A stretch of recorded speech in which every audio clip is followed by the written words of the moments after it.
Hey guys, Ryan Juanita at Digital Trends here, and today we are checking out the first of Klipsch's new soundbar line, the Bar 40. Now Klipsch introduced a bunch of new soundbars this year. All of them are very sexy looking, and that includes this bar. But does that mean you really want to buy it? Let's check it out.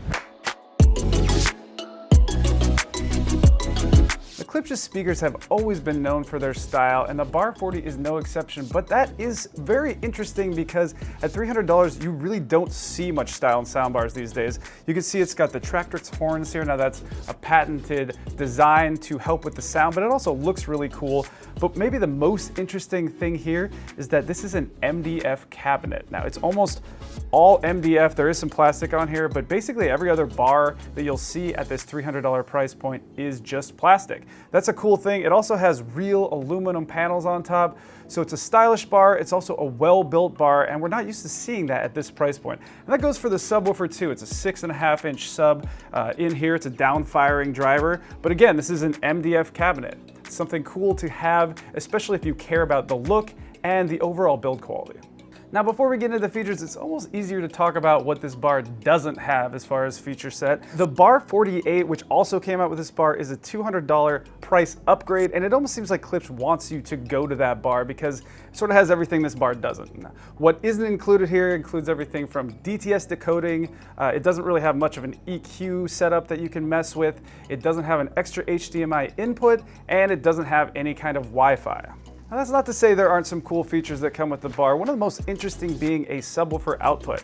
Now, of course, it does come with the wireless sub, but if you've got a subwoofer hanging around in the house that you really like that plugs in, you can connect it to this bar. That's something we don't really see at this price point anymore.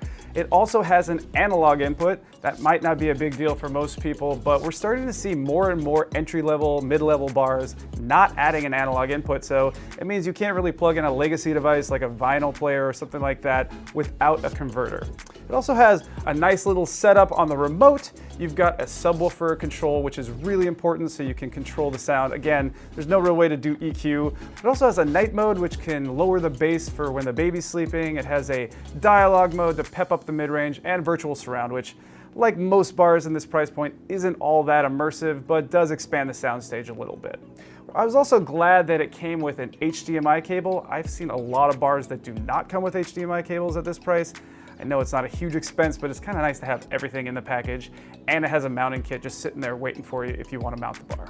So when it comes to speakers, this is a 2.1 bar with the subwoofer, of course, and it's got two drivers for each channel. It's got a 3/4-inch tweeter with those Tractrix horns, which are designed to help with clarity and accuracy in the treble, which that works quite well. And it also has a 3-inch composite oval driver on each side. Now, comparing that to the Bar 48, again, you're gonna get a lot more. You're getting a 3.1 channel bar, you're getting 4 of those oval drivers, and a larger sub with an 8-inch driver instead of a 6.5. So we're guessing that's gonna be a lot more beefy than this bar, just when it comes to overall power. Now, when it comes to performance, there are a lot of good things happening here, especially when it comes to the mid-range and treble. And if you like detail, there is a ton of it here. I was actually really surprised right away how much detail is there, especially when you get to dialogue. There's a lot of those little subtleties that you don't really expect from a bar of this price category. And in fact, it beats one of our favorite new bars, the YAS 209, when it comes to sheer detail. Of course, the other side of that is it doesn't get all that powerful. Again, we're guessing the Bar 48 sort of brings it when it comes to the power.